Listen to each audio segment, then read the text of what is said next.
नमस्कार दोस्तों, मैं जेपी डांडिया आप सभी का आपके अपने YouTube channel dandiya electric study पर एक बार फिर से स्वागत करता हूं। दोस्तों, राजस्थान में बिजली विभाग में अभी तक की सबसे बड़ी अपडेट ये है कि जो काफ़ी लोगों को काफ़ी दिन से इंतज़ार था, जो बेरोजगारों की समस्या, ITI बेरोजगार की जो समस्या थी कि भर्तियाँ कब आएंगी, उस भर्तियों की विज्ञप्ति कब जारी होगी, तो आज आप लोगों की सबसे बड़ी खुशखबरी है और आप लोगों को एक जश्न है कि भर्ती की विज्ञप्ति जारी हो चुकी है। भर्ती का सिलेबस जारी हो चुका है। अब भर्ती में फॉर्म कब से अप्लाई होंगे ये आपको बताने वाला हूँ। एज में आपको छूट क्या दी गई है ये आपको बताने वाला हूँ। सिलेबस में कौन कौन से कितने पेपर होंगे ये आपको बताने वाला हूँ। और जो भर्ती के फॉर्म है वो अप्लाई करने की जो तारीख है वो बताने वाला हूँ। और आपको पूरी प्रोसेस, कितनी वैकेंसियाँ कहाँ हैं, कौन कौन से ज़िले में हैं और कब तक उसमें फॉर्म अप्लाई कर सकते हो, आपकी रणनीति क्या रहेगी, जीके के कितने क्वेश्चन आएंगे, फर्स्ट पेपर होगा कि नहीं होगा, जो प्री एग्जाम में कितने क्वेश्चन आएंगे, मेन एग्जाम में कितने क्वेश्चन आएंगे, आपकी फॉर्म फीस क्या लगेगी, पूरी संपूर्ण जानकारी वीडियो में बताने वाला हूँ आप लोगों को। तो वीडियो को गौर से देखिए और अपने प्रत्येक डाउट को क्लियर कीजिए आप लोग यहाँ पे, क्योंकि आप लोग देखोगे आप फॉर्म अप्लाई करोगे तो आपको मन में जो भी डाउट है, जो आपको शंका रहेगी कि छूट कितनी मिलेगी, 2 साल का छूट मिलेगी, 5 साल की छूट मिलेगी, या फॉर्म अप्लाई कब करेंगे, नॉन TSP वालों क्या होगी, TSP वालों क्या होगी, जो आपके समस्याएं, सारी समस्याएं आपको विज्ञप्ति की पॉइंट टू पॉइंट क्लियर करने वाला हूँ। विज्ञप्ति में आपको विज्ञप्ति दिखाऊंगा, पॉइंट टू पॉइंट क्लियर करूंगा ताकि आप लोगों के मन में जो डाउट है वो क्लियर हो जाए। तो सबसे बड़ी खुशखबरी यह है कि आप लोग अब जमकर तैयारी करो। कितनी तैयारी कर सकते हो, आपको कितने मार्क्स प्री में चाहिए, आपको कितने मार्क्स मेन में चाहिए, मेरिट कब बनेगी, कौन से पेपर से मेरिट बनेगी, आप प्री मार्क्स में आपको कितने गुणे पास किए जाएंगे, डॉक्यूमेंट क्या क्या चाहिए, संपूर्ण जानकारी देखेंगे। तो अब आप देखिए कि इस विज्ञप्ति में क्या दिया, आपको विज्ञप्ति दिखाने वाला हूं और पॉइंट टू पॉइंट आपकी क्लियर करने वाला हूं। तो दोस्तों, ये तो है अपनी विज्ञप्ति जिसमें आप लोग आके कि जयपुर विद्युत वितरण निगम लिमिटेड। अब जयपुर विद्युत वितरण JVVNL के पास पूरा इस भर्ती का पूरा टेंडर है, मतलब 5 कंपनी है, JVVNL के पास रहेगा। अब इसमें भर्ती में आपको क्या देखा, आपको दिखाता हूँ। देखो, पूरी जानकारी बताऊंगा, पॉइंट टू पॉइंट बताऊंगा और बारीकी से देखना। इसमें आपको कहीं भी 1% भी समस्या नहीं मिल रही है। अब इसमें देखा, देखो इसमें आप ये देखोगे कि रिक्रूटमेंट ऑफ, देखो ये देखा है recruitment of technical help third. अब टेक्निकल हेल्प थर्ड और सेकंड का मतलब ये है कि पहले फर्स्ट था, फिर कुछ संशोधन हुआ, सेकंड हुआ, अब थर्ड कर दिया गया है। इसमें ये है कि फर्स्ट साल आपके 3 साल जो आप भर्ती होते हो उसके 3 साल तक आपके ग्रेड पे का जो मीटर था वो 2000 था। तो फिर 3 साल बाद में आपका प्रमोशन किया जाएगा, आपको अपग्रेड किया जाएगा, तो उसमें आपकी ग्रेड पे 2400 रहेगी। फिर 9, 18, 27 का जो रूल है उसमें 9 साल में आपको फर्स्ट किया जाएगा, फिर आपके धीरे धीरे आगे प्रमोशन होते रहेंगे। तो यही चक्कर, बाकी इसमें कोई आपको वैसे कन्फ्यूज दिमाग में है, कोई ऐसा फेरबदल नहीं है कि आपको जहाँ कहीं समस्या हो। अब आपको दिखाता हूँ। देखो, the state power distribution company commonly known discom will based government of Rajasthan, ये तो इसमें कंपनी के बारे में दे रखा है। अब आपको दिखाता हूँ कि कौन कौन सी कंपनी में कौन कौन से जिले आते हैं। अब आप ये देखोगे ना कि भाई अपने को अपना स्टेट कौन सा है और किस में आप ये फॉर्म अप्लाई करें। तो JVVNL जो दे रखा है उसमें जयपुर, दौसा, अलवर, भरतपुर, धौलपुर, सवाई माधोपुर, टोंक, करौली, कोटा, झालावाड़, बारा और बूंदी डिस्ट्रिक्ट आते हैं। ये डिस्ट्रिक्ट JVVNL में आते हैं। और उसके बाद में अजमेर, आप डिस्कॉम की बात करते हो, अजमेर कंपनी की बात करते हो AVVNL की, तो अजमेर, सीकर, झुंझुनू, भीलवाड़ा, चित्तौड़गढ़, उदयपुर, बांसवाड़ा, डूंगरपुर, प्रतापगढ़, राजसमंद और नागौर डिस्ट्रिक्ट आते हैं इसके अंदर। ये इसको क्या है। अब आपको और दिखाऊंगा। आगे देखो, ये जोधपुर की बात करो, जोधपुर डिस्को में जोधपुर, बीकानेर, पाली, सिरोही, चूरू, हनुमानगढ़, श्रीगंगानगर, जैसलमेर, जालोर, बाड़मेर डिस्ट्रिक्ट आते हैं। ये डिस्ट्रिक्ट आते हैं, तीनों कंपनी में है। अब 5 कंपनी की बात करें तो 3 ही कंपनी में वैकेंसियाँ जारी हुई हैं। अब आपको दिखाता हूँ। देखो, तीनों कंपनी में अब कितनी वैकेंसी हैं पूरी डिटेल्स आपको बताऊंगा, पॉइंट टू पॉइंट, आपको किसी प्रकार की समस्या नहीं आएगी। अब आपको दिखाता हूँ। आगे देखो, मैं आप ये देखोगे detail of vacancy technical helper side की वैकेंसी डिटेल बताता हूँ कि कितनी पोस्टें कहाँ कहाँ पे हैं। अब आप लोग देखोगे यहाँ पे तो आपको ये दिख रहा है कि JVVNL में देखो नॉन TSP की बात कर रहा हूँ, नॉन TSP एरिया की बात कर रहा हूँ। नॉन TSP में देखो JVVNL में नॉन TSP की वैकेंसी है, TSP में JVVNL की वैकेंसी नहीं है। JDVVNL की बात की जाए तो ये 2 भागों में बटी हुई है, TSP में भी है और नॉन TSP में भी है। उसके बाद आपको AVVNL की बात की जाए तो AVVNL में TSP की ही वैकेंसी आती हैं, नॉन TSP में AVVNL की वैकेंसियाँ नहीं है, अजमेर विद्युत वितरण की वैकेंसियाँ नहीं है। अब JVVNL में कितनी वैकेंसियाँ होंगी आपको बता दूँ। देखो, मैं अब JVVNL में 370 जनरल कास्ट, 180 164 SC, 124 ST और ये आप देख रहे हो मतलब BC 216 और MBC 51, 103 EWS और यहाँ पे शहरिया मिला के मतलब 1035 टोटल वैकेंसी हैं नॉन TSP मेरे में JVVNL की। आप ये देख लेना सबसे ज़्यादा वैकेंसी, सबसे ज़्यादा टेंडर किसके पास है? 1035 वैकेंसी JVNL में ही। फिर JDBVNL की बात की जाए तो JDBVNL में आपको 370 वैकेंसियाँ यहाँ पे देखो, नॉन TSP एरिया की बात कर रहा हूँ। तो यहाँ पे कुल मिलाकर टोटल वैकेंसियाँ होगी 1405 वैकेंसियाँ। अब अपनी वैकेंसियाँ थी 1512, आगे और डिटेल दिखाता हूँ इसकी। फिर TSP की एरिया की बात की जाए TSP एरिया में चलेंगे तो ABVNL की बात की जाए तो 80 पोस्टें यहाँ पे ABVNL की दे रखी हैं, ये ओनली TSP एरिया की हैं। JDBVNL को मैंने आपको बताया था 2 भागों में बटी हुई हैं, तो 2 भागों में 27 वैकेंसी JDBVNL की हैं। तो यहाँ पे कुल मिला के 107 होगी, और ये ऊपर वाली थी 1415, कुल मिला के होगी 1512 वैकेंसियाँ। ये तो थी आपकी ये आपकी वैकेंसी की डिटेल। अब आपको दिखाता हूँ, देखो धीरे धीरे आगे कि और इसमें क्या देखा। रिजर्वेशन की बात की जाए, देखो रिजर्वेशन में reservation of SC ST OBC, मैं पूरी डिटेल आपको बारीकी से समझाऊंगा कि रिजर्वेशन में ST SC OBC MBC EWS Sahariya TSP outstanding sports person ex service man and person of benchmark disability category of the as per, इनको रिजर्वेशन को छूट दी गई। देखो पूरी छूट दी गई आपको, ठीक है ना। फिर आपको ये रिजर्वेशन में बात की जाए तो और भी दे रखा है इसमें, आउटस्टैंडिंग स्पोर्ट्स वाले हैं जो बेंचमार्क एक्स सर्विस हैं, सबको छूट दी गई यहाँ पे। अब आपको दिखाता हूँ, देखो छूट में ये तो थी उनकी रिजर्वेशन की बात। अब आप इसमें देखोगे धीरे धीरे आपको पूरी बातें बताऊंगा जो आपके फॉर्म भरने में और आपको दिक्कत आएगी वो पूरी बात। और भी आपको यदि कहीं समस्या हो तो आप मेरे को कमेंट्स करके बता सकते हो। यदि आपको किसी और मतलब अधिक जानकारी चाहिए तो आप मेरे से मेरे नंबर पे आप और एक कॉल करके पूछ सकते हो, आपको बताऊंगा।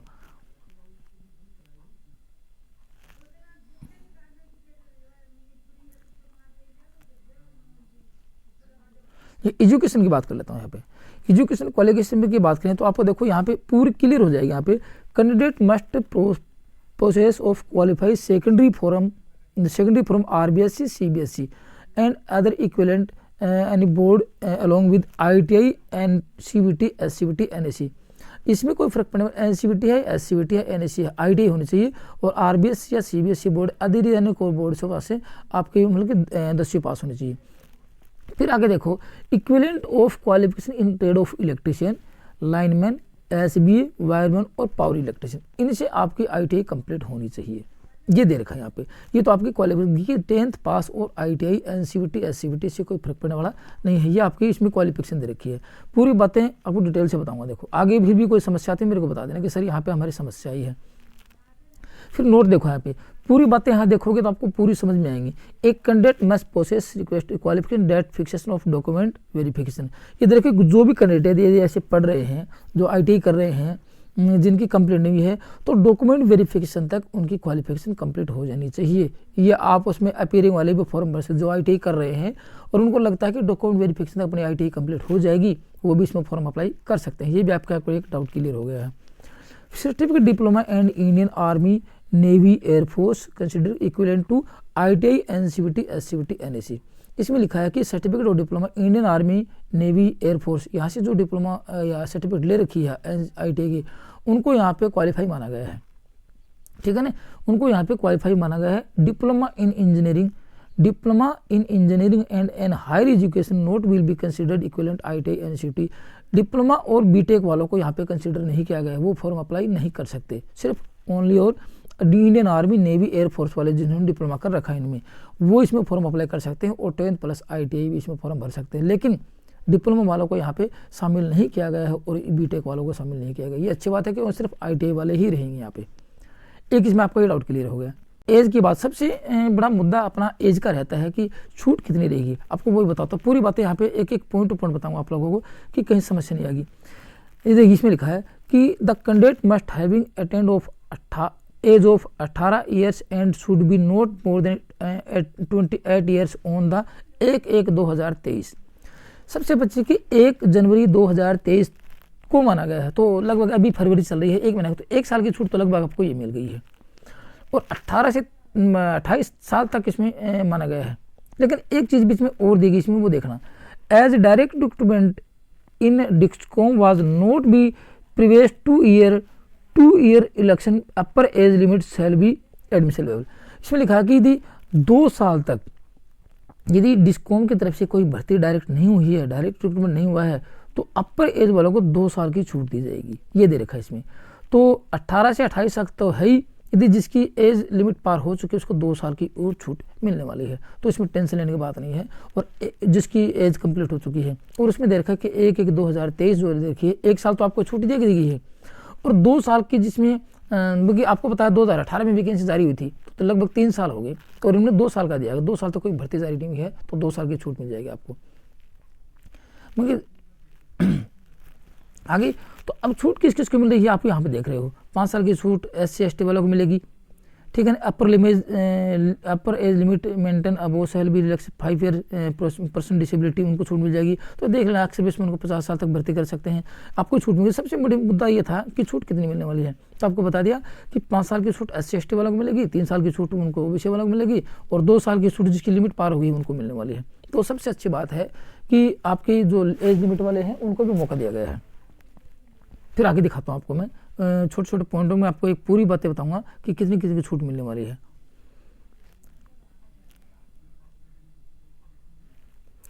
फिजिकल फिटनेस की बात की गई है यहाँ पे, और ये देखो ये सबसे बड़ा मुद्दा आता है एमोलमेंट ऑफ सैलरी। सैलरी के लिए तो अपने यहाँ पे बात कर रहे हैं कि भर्ती में सैलरी क्या होगा।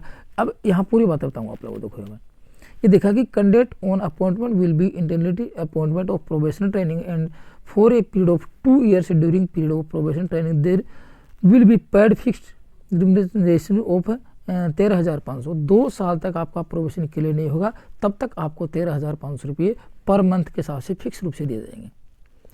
On successful completion of probation period, आपका यदि प्रोबेशन कंप्लीट सक्सेसफुल हो जाता है आराम से, तो they will be fixed at minimum level पे मैट्रिक्स 7th पे के में से कि लेवल 4 में आपको पे मैट्रिक्स में 19,200 पर मंथ के, और जो DA मिलना है उसके ऊपर DA मिल जाएगा। 19,200 तो फिक्स है।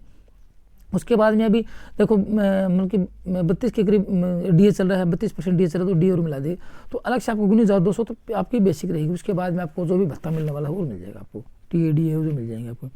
सिलेक्शन प्रोसेस क्या होगी, सबसे बड़ा मुद्दा ये आता है सिलेक्शन प्रोसेस क्या होगी। सिलेक्शन प्रोसेस बताऊँ इसको गौर से देखना, आपको यही सबसे बड़ी समस्या रहती है। Computer based common exam competitive, क्योंकि आपकी computer based common competitive exam होगी, अलग से कोई एग्जाम होगी, सबकी एक कॉमन एग्जाम होगी। For the technical help third shall be conducted through online mode, CBT exam होगी, कंप्यूटर बेस्ड होगी, ऑनलाइन एग्जाम होगी। तो सिलेक्शन प्रोसेस विल बी, ये देखा selection process will be contest 2 phase, 2 भागों में एग्जाम होगी, एक तो प्री होगा और एक मेन एग्जाम होगा। ये भी आपको देखना बहुत जरूरी है कि 2 पार्ट में एग्जाम होगी। The pre examination will B only for the screening of short list candidate.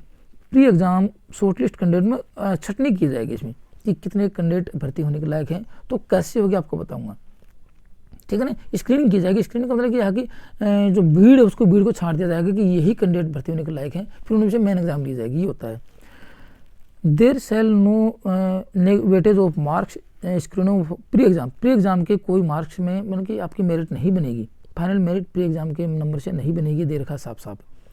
The pre exam examination will B contest objective type question, general awareness and the knowledge, technical knowledge. 100 question आएंगे इसमें, दिखा कि pre exam में 100 question होंगे, प्रत्येक question का 1 number होगा, ठीक है। अब वो 100 क्वेश्चन कैसे होंगे आपको बता देंगे, ये प्री एग्जाम का सिलेबस है। अब प्री एग्जाम के सिलेबस में देखेंगे आप तो देखा इसमें elementary math and general science, math और जीके के मिला के 10 क्वेश्चन, मतलब जनरल साइंस के मिला के 10 क्वेश्चन होंगे, 10 नंबर के होंगे, 10 क्वेश्चन होंगे, प्रत्येक क्वेश्चन 1 नंबर का होगा। फिर दे रखा है यहाँ पे राजस्थान जीके पूरी कंप्लीट रूप से, जिसमें कल्चर, ज्योग्राफी और हिस्ट्री सब मिला के 35 क्वेश्चन आएंगे, 35 नंबर के होंगे, ठीक है। फिर इसमें आपको दिखाता हूँ, और इसमें क्या देखा है, एक ही आता है, ठीक है ना। फिर आगे इंडिया जीके, इंडिया जीके कितने क्वेश्चन हैं, इंडिया जीके के 5 क्वेश्चन रहेंगे, फिर 5 नंबर के रहेंगे, 5 क्वेश्चन रहेंगे उसमें भी टोटल। फिर टेक्निकल नॉलेज मतलब 50 क्वेश्चन अपने ITI बेस पर रहेंगे, और 50 नंबर के रहेंगे, और 50 क्वेश्चन में कुल मिला के आपके 100 क्वेश्चन होंगे।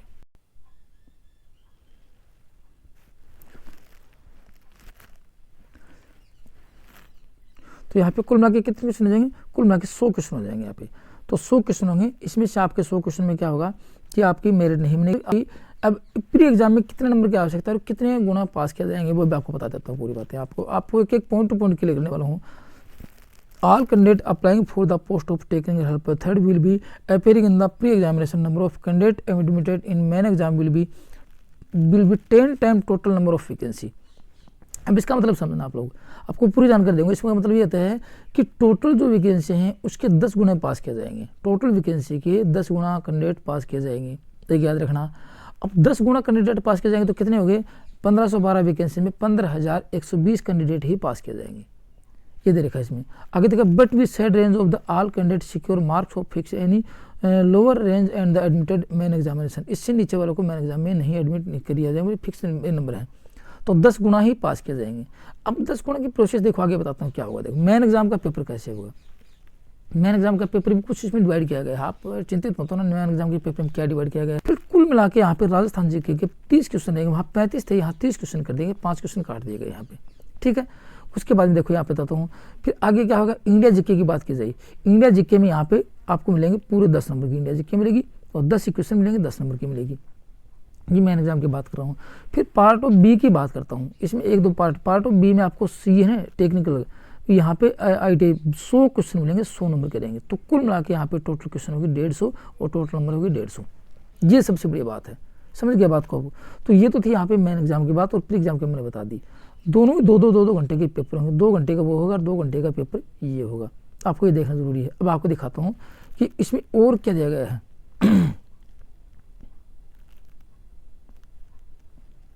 और कुछ दिखाता हूँ, देखो इसमें आपको ये आ गया।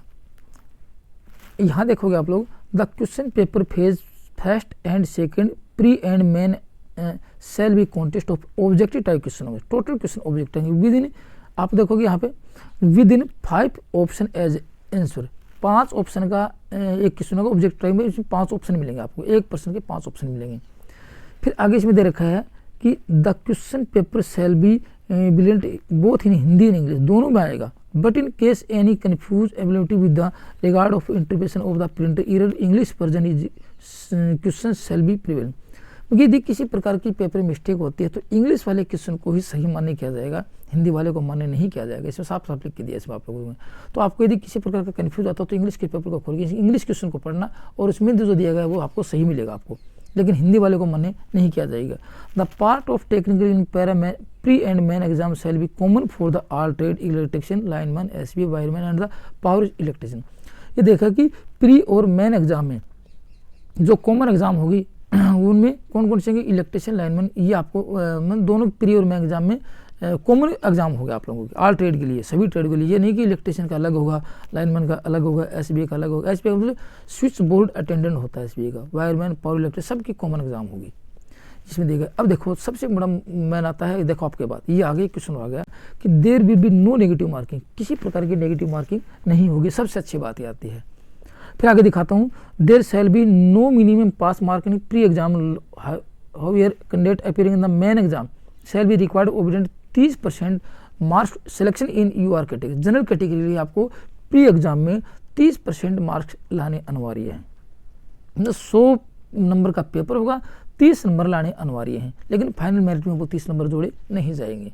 फिर election of the 5% such minimum pass marks will be given the candidate belong SC, ST, BC, NCL, MBC, NCL, WC एक्सप्रेसवन और PWBD। लेकिन इनको 5% की छूट देगी, ये 25% नंबर लाएंगे तो उनको मेन एग्जाम में एलिजिबल मान लिया जाएगा। ये आपकी है 5% की छूट इनको दी गई है, और जनरल वालों के 30% लेना अनिवार्य है। उसके बाद में भी यदि नंबर आते हैं, उसके बाद में भी यदि आपके माना कि आप 15,000 से ऊपर चलाते हो तो 30% ऊपर आपको ले ली जाएगी। कहने का मतलब कि ऊपर वाले 30% से ऊपर को ही इसमें मेन एग्जाम के लिए क्वालिफाई किया जाएगा। इसमें भी यदि 15 से ज़्यादा कैंडिडेट बन जाते हैं तो 30 से 35 कर देंगे, 30 से 40 चले जाएंगे, लेकिन 15,120 कैंडिडेट ही मेन एग्जाम तक क्वालिफाई करने इनको। आगे ये तो थी बात यहाँ पे। अब देखो यहाँ दे रखा है कि 1.5 time category wise candidate will be called document verification as basic of common merit list of the company prepare per marks require main examine कि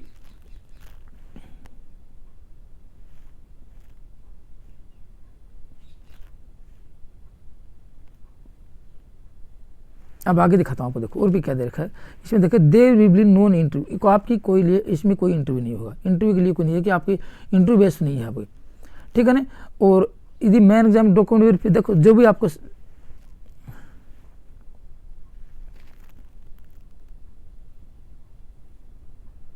फिर आपको पूरी पॉइंट टू पॉइंट बताता हूँ, धीरे धीरे पूरी बातें आपको बताऊंगा। सेंटर ऑफ एग्जामिनेशन, सेंटर आपका कहाँ रहेगा, सेंटर दिखाता हूँ। सेंटर कहाँ रहेंगे आपके, सेंटर रहेंगे the centre for examination will be keeped in Rajasthan, preferably on the Kota, Jaipur, Kota, Ajmer, Udaipur, Jodhpur, Bikaner, Shri Ganganagar, Hanumangarh, Sikar and Alwar. यहाँ पे क्या एग्जाम रहेंगे। Candidate are be advise given preference exam centre पर देयर चॉइस, अपनी चॉइस के अनुसार एग्जाम सेंटर पर हैं, but allotment of centre will be done as per administration consider of ability of seat. क्योंकि आपके अलॉटमेंट आपको, लेकिन अलॉटमेंट यदि सेंटर आपके अलॉटमेंट हो जाते हैं तो इसके हिसाब के सेंटर भी आपको जगह दी जाएगी, और भी कोई और किसी प्रकार का मतलब कि किंतु परंतु नहीं होगी यहाँ पे। इसमें देखा the examination conducted by only through online mode and venue given by the respective collector के हिसाब से आपकी ऑनलाइन एग्जाम होगी। Choice centre of exam final आपके चॉइस सेंटर के लिए जाएगा, मतलब कि no request change centre when date session and exam shall be in, कि आपके सेंटर यदि भी डिक्लेयर हो जाता है, डन हो जाता है, उसके बाद भी आपका सेंटर चेंज नहीं किया जाएगा। ये याद रखने वाली बात है कि सेंटर आप आगे कि सर सेंटर जयपुर से जोधपुर कर दिया जाए, सेंटर में किसी प्रकार का कोई चेंजमेंट नहीं होगा। ये तो थी आपकी यहाँ पे कुछ मुख्य बातें। अब आपको दिखा देता हूँ, सारी बातें बताऊँगा आप लोगों को। किसी प्रकार की समस्या हो तो मेरे को बता देना कि सर यहाँ पे समस्या हुई, हमें एक बार क्लियर कर दो, तो आपको दोबारा क्लियर कर दूंगा। यहाँ पे ये दे रखा है डिस्क्वालीफाई फॉर अपॉइंटमेंट। अपॉइंटमेंट में यदि आप किसी प्रकार की गलती करते हो, किसी प्रकार की अपॉइंटमेंट में आप मिस्टेक करते हो, वो बाद की बात है, अपॉइंटमेंट होगा तब बताएंगे आपको, ठीक है। और क्योंकि इसमें पूरी चीज़ें दे रखी हैं आप लोगों को कि 1/6/2002 से 2 बच्चों से ज़्यादा नहीं होने चाहिए, मैरिज सर्टिफिकेट होना चाहिए, तो वो ये बाद की बातें हैं आप लोगों को। जब अपॉइंटमेंट लेते हो तब आपको समझ में आती है। और अब दिखाता हूँ, देखो आपकी फ़ीस, एप्लीकेशन फ़ीस कितनी रहेगी आप लोगों की, और फॉर्म कैसे अप्लाई हो रहे हैं। तो ड्यूरेशन देखिए दे रखा है, duration of submit online preparation 9/2/2022 से 28/2/2000, मतलब कि 9 फरवरी से 28 फरवरी तक फॉर्म अप्लाई होंगे। फीस कितनी रहेगी। यूआर जनरल कैटेगरी के लिए फीस जिसके 2.5 लाख से मतलब कि इनकम ज़्यादा है, 2.5 लाख या इससे ज़्यादा इनकम है, उसके 1200 रुपये इंक्लूड जीएसटी, 1200 रुपये ही फॉर्म अप्लाई होंगे। General category annual income family less than 2.5 lakh से कम इनकम जिनकी है जनरल कैटेगरी में वो, और SC ST OBC non criminal layer and MBC इनके लिए 1000 रुपये फीस रहेगी। मतलब कि अब की बार फीस बहुत ज़्यादा फीस, अब की बार इतनी फीस कभी लगने वाली नहीं थी, लेकिन अब की बहुत ज़्यादा कर दिया लोगों ने, ठीक है। और फीस कब तक जमा हो जानी चाहिए, ये है आपकी payment will be through online mode available only of 9 फरवरी 2022 से 28 फरवरी 2022 तक आपकी फ़ीस जमा हो जाए, तब तक आपकी फीस अप्लाई और मनी कर ली जाएगी। पेमेंट हो फीस कैसे होगी, आप वो फॉर्म भरोगे रुपये कार्ड से, visa, master card, Maestro card से, डेबिट कार्ड से हो सकती है, ऑनलाइन इंटरनेट बैंकिंग से हो सकती है, क्रेडिट कार्ड से कर सकते हो, ये आपकी ऑनलाइन फीस रहेगी। तो दोस्तों ये तो था आप लोगों की। फिर भी आपको दिखाता हूँ, और भी कोई एक वो था नंबर, यहाँ पे आपको दिखाऊंगा नंबर, ये रही आपकी, देखो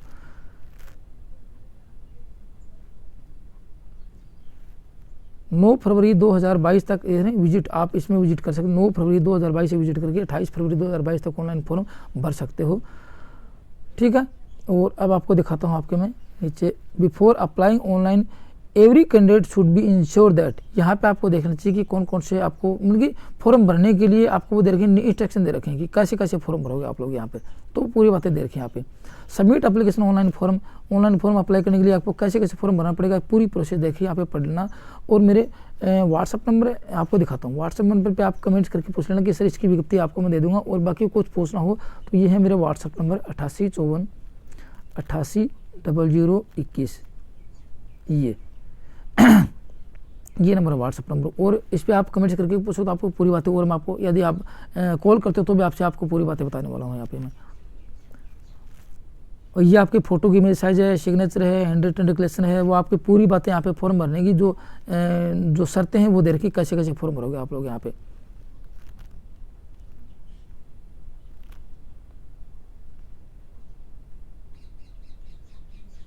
डाउनलोडिंग कॉल लेटर, तो डाउनलोड कॉल लेटर क्या आएगा तब बताएंगे आपको। आइडेंटिटी वेरिफिकेशन, यदि आप एग्जामिनेशन हॉल में एग्जाम देने जाते हो तो आपको कौन कौन सी डॉक्यूमेंट चाहिए दे रखा है। पैन कार्ड चल सकता है, पासपोर्ट कार्ड सकता है, परमानेंट ड्राइविंग लाइसेंस चल सकता है, ये आपको है यहाँ पे, और वोटर ID कार्ड चलता है, आधार कार्ड विद फोटोग्राफ वाला, बैंक पासबुक है, ये आपको यहाँ पे जो आप एग्जाम देने के लिए जाओगे वहाँ पे आपको चाहिए, ठीक है। ये रखा ration card, letter, driving licence are not valid in proof in purpose, ration card इनके लिए मान्य नहीं होगा। वेरिफिकेशन डॉक्यूमेंट में आपको क्या क्या डॉक्यूमेंट चाहिए, आपको वेरिफिकेशन कराओगे तब आपको देखिए कि आपको डॉक्यूमेंट कौन कौन से डॉक्यूमेंट वेरिफिकेशन की आवश्यकता है, तब आपका सिलेक्शन होगा, तब आपको बता दिया जाएगा। ये तो थी दोस्तों यहाँ पे कुछ आपके जो जो कन्फ्यूज थे वो कन्फ्यूज दूर किया है। हाँ, एक चीज़ ये और दे रखी है, देखो यदि आपको किसी प्रकार का कोई कन्फ्यूज हो तो यहाँ पे हेल्प नंबर दे रखे हैं ये 9414000611। यहाँ पे आप 11 बजे से लेकर शाम को 5 बजे तक कुछ भी बातें पूछ सकते हो, आपको पूरी ये डाउट क्लियर कर देंगे। ये नंबर दे रखे हैं। तो दोस्तों ये तो थी आपकी विज्ञप्ति। अब आप लोगों को ये देखना है कि तैयारी कैसे करें। तैयारी में आप लोग यदि मेरे चैनल पर जाते हो, देखते हो, तो आपको टेक्निकल हेल्पर का कंप्लीट सिलेबस बारीकी से नियमित पैटर्न के आधार पर और 0 लेवल से प्रोवाइड किया गया है।